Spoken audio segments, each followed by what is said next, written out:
안녕하세요. 저는 평범한 50대 아줌마입니다. 저는 정말 평범하고 일반적인 인생을 살아가고 싶었지만 젊었던 시절부터 참 많은 일이 제게 일어났습니다. 이제서야 저도 숨 한 번 제대로 쉬지 못하고 앞만 보고 달리다가 쉬어도 되는 순간이 온 것 같아요. 지나간 과거도 간혹 생각이 나고 여유가 생기기도 하고 그렇네요. 지금부터 제 이야기를 한번 해보려고 합니다. 저는 이렇게 탈도 많고 말도 많은 반백년의 세월을 살아가면서 느낀 점이 있다면 참 인생이란 한 치 앞을 모른다는 점입니다. 저는 가부장적인 가정에서 태어났습니다. 그리고 삼남매 중에서 전 둘째였죠. 여자란 이유로 오빠와 남동생에게 모든 것을 양보해야 했고 뒤치다꺼리를 해야 했습니다. 그나마 다행이었던 점은 오빠와 남동생은 가부장적인 아버지를 닮지 않았단 점이었어요. 아버지는 오빠나 남동생이 사고를 치면 하하하 웃으시면서 사내 새끼가 그럴 수도 있다고 사고 치는 것을 보면 큰 인물이 될 것이라고 머리를 쓰다듬어 주셨지만 제가 접시 한 장이라도 깨는 날이면 바로 제 뺨을 내려쳐버리곤 하셨죠. 그럴 때마다 오빠와 남동생이 절 도와줬어요. 사실 저희 남매 사이가 끈끈했습니다. 두 사람 다 절 보호해줬거든요. 뒤에서 위로도 많이 해줬고 저를 토닥토닥 달래주기도 했죠. 아마 이건 저희 어머니의 영향이 클 겁니다. 저희 어머니는 제게 많이 미안해 하셨어요. 사내로 태어나게 했음 이런 취급이 아닐 텐데 당신께서 못나서 날 여자로 낳았다고 말이에요. 그래서 오빠는 제가 태어난 이후부터 남동생은 태어나자마자 교육을 받았습니다. 여동생과 누나를 무조건 보호해야 한다고 말이에요. 그렇게 저는 귀하면서도 천한 취급을 동시에 받으며 자랐습니다. 아버지는 친할머니와 친아버지를 모시고 있어서 엄마가 시댁과 합가를 하셨었는데 여자인 저를 탐탁치 않아 하셨죠. 그래서 1년에 몇 번 만나진 못하지만 외할머니와 외할아버지를 저는 더 좋아했습니다. 적어도 외할머니와 외할아버지는 제게 윽박을 지르진 않으셨거든요. 친할머니와 친할아버지, 그리고 아버지는 저를 공부도 시키려 하지 않았습니다. 그때 제게 돈을 쥐어주며 공부를 하라고 한 사람은 오빠였어요. 집안의 장순이 공부해보라고 지원을 하니 마지못해서 집안 어른들도 허락해줬고요. 저는 오빠에게 너무 고맙다고 했고 오빠와 남동생은 저를 응원했어요. 어른들은 여자가 밖을 겉돌면 집안이 망한다고 하더라. 여자가 되어가지고 저렇게 드세고 하고 싶은 것만 하려고 하니 큰일이다. 등등의 참 많은 말을 하며 절 기죽이려고 하셨고 못하게 하려고 하셨지만 생각보다 공부에 재능이 있었던 모양이었던 것인지 저는 곧 자라기 시작했고 그 결과 동네에 있는 대학교에 입학한 저는 좋은 성적으로 졸업했고 대학병원의 간호사가 되었습니다. 합법적으로 이 지긋지긋한 집구석을 떠날 수 있다는 것이 어찌나 기쁘던지 오빠와 남동생의 든든하고 물심양면의 지원 끝에 저는 집을 떠나 타지에서 일을 할 수 있게 되었습니다. 물론 버는 돈에 족족 제 생활비와 월세 등만 빼고 집으로 보내야 했지만 그래도 그게 어딘가 싶었죠. 아버지 곁을 벗어난 제 인생은 새로운 세상이었습니다. 저희 집이 참 답도 없는 집안이었구나 싶었죠. 그리고 시간이 흘러 제 나이가 결혼 정년기가 되었을 때였습니다. 집에 맞선이 들어왔고 상대방의 직업은 의사였죠. 집에서는 만남을 가지기도 전에 결혼을 서두르려고 했고 저는 그 휘말림에 등 떠밀려 선을 보게 되었습니다. 상대방은 참 착한 사람이었습니다. 저랑 비슷한 점도 많았고 성질도 비슷했죠. 저는 속으로 생각했어요. 어차피 이 결혼은 피하지 못할 텐데 신랑 될 사람이 좋아 보여서 다행이다 라고 말이에요. 결국 전 그 사람과 2번 정도 얼굴을 보고 결혼을 하게 되었습니다. 그리고 지옥이 펼쳐졌죠. 남편은 종갓집 장손이었어요. 전 종갓집 맏며느리가 된 것이었죠.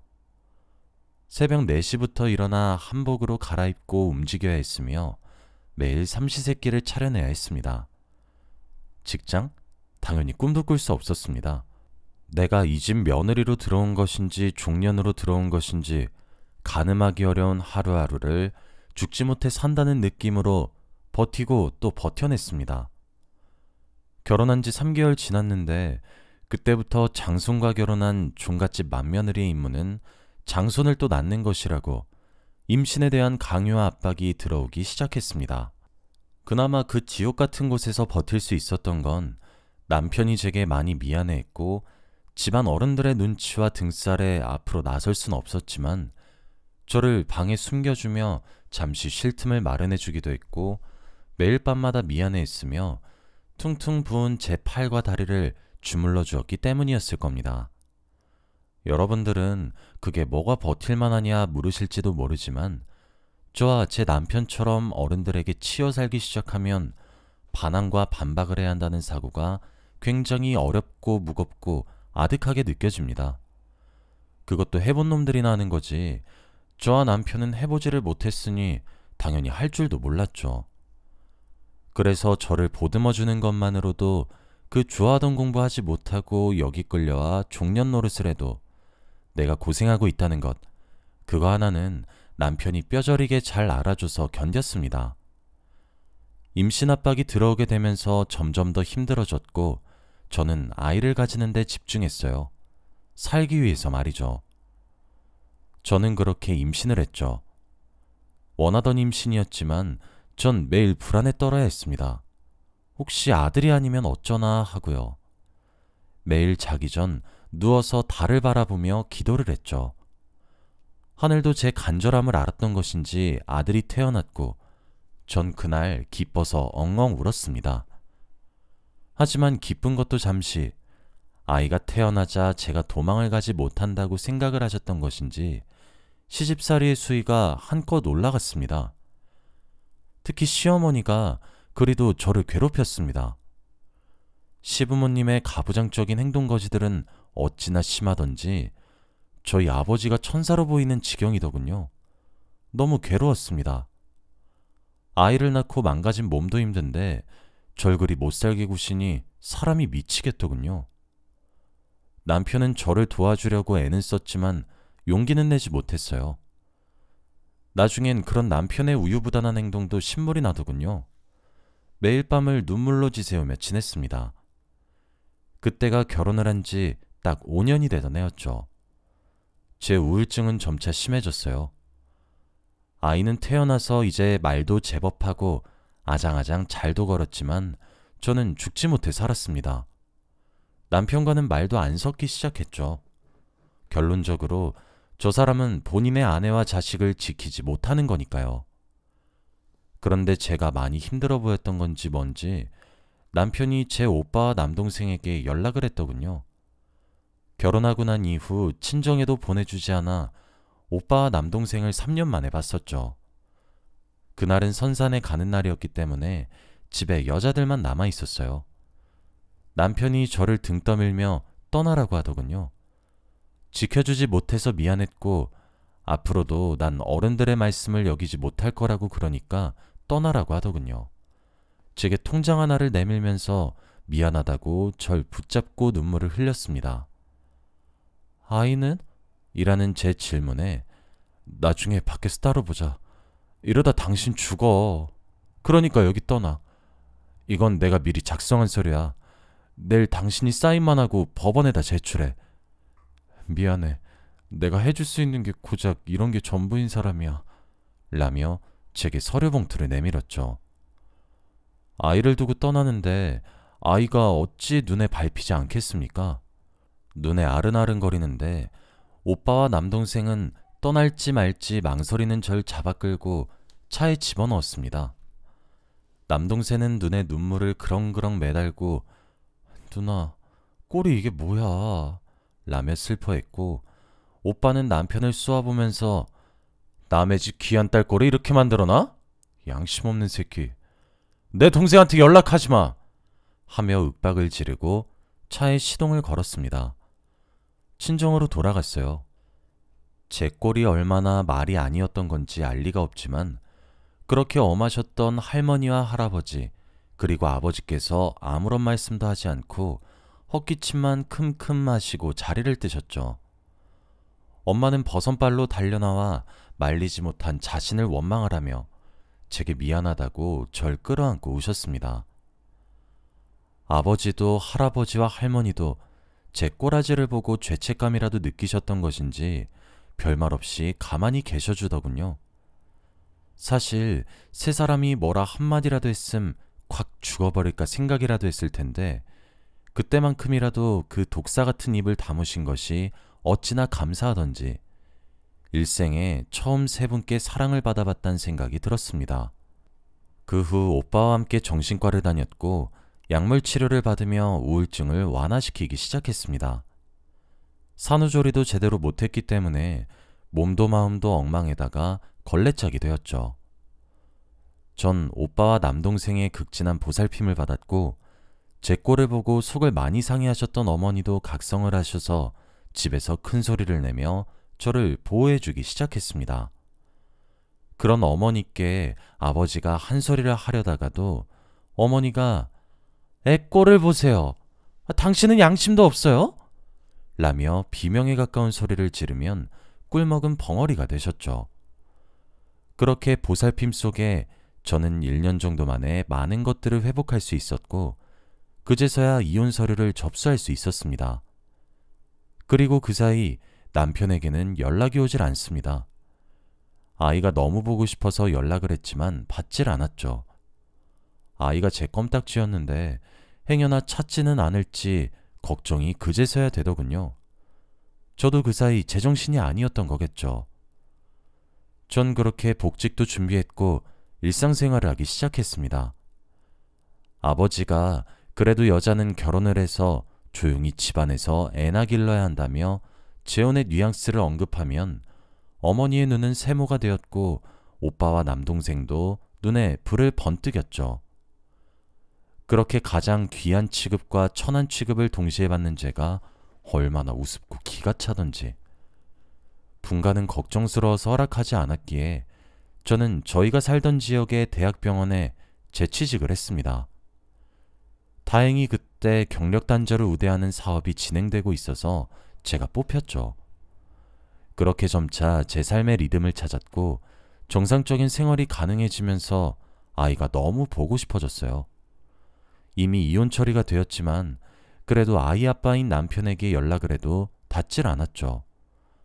기다리면 밖에서 아이를 만나게 해준다던 남편은 제게 통장만 주고 나가달라는 거였나 싶다가도 그럴 사람이 아니라 생각하며 하루하루를 보내던 도중 저는 용기를 한 번 더 내보기로 했습니다. 시댁을 다시 한 번 더 찾아가기로 한 것이죠. 그래도 무서워서 오빠와 남동생과 함께 찾아갔습니다. 그때 아이의 나이는 얼추 7살 정도였어요. 마당에서 신나게 뛰어노는 마지막에 본 모습보다 한참이나 훌쩍 커버린 제 아이를 봤을 때 눈물이 절로 흘렀어요. 제 아이가 얼마나 똑똑했던 것인지 4살 때 헤어졌던 엄마인 저를 단번에 알아보고 놀던 것들을 다 집어던지고 제게 우다다다 달려와 안기더군요. 그리고 그 소란에 집안 어른들이 다 나오셨죠. 눈에 쌍심지를 켜고 제게 달려들어 하던 사람들을 오빠와 남동생이 막아주며 보호했어요. 아이는 그 자리에서 엉엉 울면서 엄마인 저를 따라갈 것이라며 펑펑 눈물을 쏟아냈습니다. 시어머니는 그 틈에 쏜살같이 달려나와 네 년이 여길 어디라고 찾아와? 이 불경한 년. 너 때문에 내 아들이 라며 제 뺨을 내려치고 아이를 뺏어들었어요. 아이도 제 품을 벗어나지 않으려고 발버둥 쳤지만 시어머니 힘이 어찌나 억세던지 아이를 내놓으라는 제 비명 섞인 울음에도 시댁 사람들은 저희 남매를 문 밖으로 쫓아냈습니다. 아무리 두드려도 열리지 않았고 경찰에까지 신고를 한 탓에 결국 발길을 돌릴 수밖에 없었어요. 대문 너머까지 들려오는 숨 넘어갈 정도로 우는 아이의 울음소리에 가슴이 찢어지는 것 같았습니다. 그리고 남편을 원망했죠. 그 길로 남편이 일한다는 병원을 찾아갔어요. 이제껏 왜 남편이 일한다는 병원을 찾아가지 않으려고 했던 것인지 안면이 있는 직원에게 다가가자 다행히도 아직도 잘 기억하고 있더라고요. 남편의 행방을 물으니 어찌 그걸 이제 하셨냐면서 남편이 퇴사를 했다고 했습니다. 이유는 암에 걸렸다고 하더라고요. 지금 항암 치료를 받고 있는 걸로 안다고 하면서요. 가슴이 철렁했고 병원이 어딘지 모르니 다행히 알고 있다며 주소를 적어서 쥐어줬어요. 오빠와 남동생의 부축을 받으며 병원을 향해 갔습니다. 남편이 입원한 병실에 등장하니 남편의 눈이 미친 듯이 커졌고 여길 어떻게 온 것이냐며 당황해하더군요. 항암 치료를 하고 있어서 그런지 머리도 다 빠져 모자를 쓰고 있는 꼴이 영락없이 환자였습니다. 고맙게도 둘이서 이야기를 하라며 오빠와 남동생이 자리를 피해줬고 전 곁에 앉아 이것저것 질문하기 시작했어요. 연락이 왜 안 되었던 거냐고 물으니 병원에 가둬지다시피 했다고 하더군요.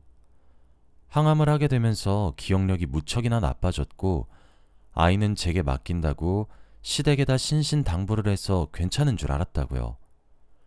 저는 아이는 오지 않았다고 말해줬더니 남편이 놀라면서 헛웃음을 짓더군요. 그러면서 말하길 가난 말기랍니다. 사실 생존 가능성이 없다고 봐도 무방하다고 합니다. 죽을 때가 다가오니까 제가 너무 보고 싶었는데 이렇게라도 볼 수 있게 되어서 너무 행복하다고 했어요.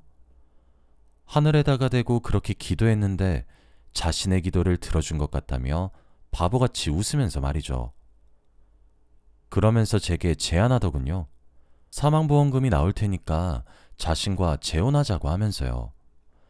마치 오랫동안 머리로 많이 상상하고 수정했던 계획을 하나씩 읊는 것처럼 속도는 느렸고 말투도 더듬거렸고 했던 말을 반복하기도 했지만 또박또박 자신의 제안을 설명했고 저를 설득했습니다. 남편은 자신과 혼인신고만 다시 하고 사망보험자 수익을 저로 변경을 하고 싶다고 했어요. 그리고 우리들의 아이를 자신의 본가인 그런 곳에서 기르고 싶지 않다고 법적인 소송을 하라고 했죠.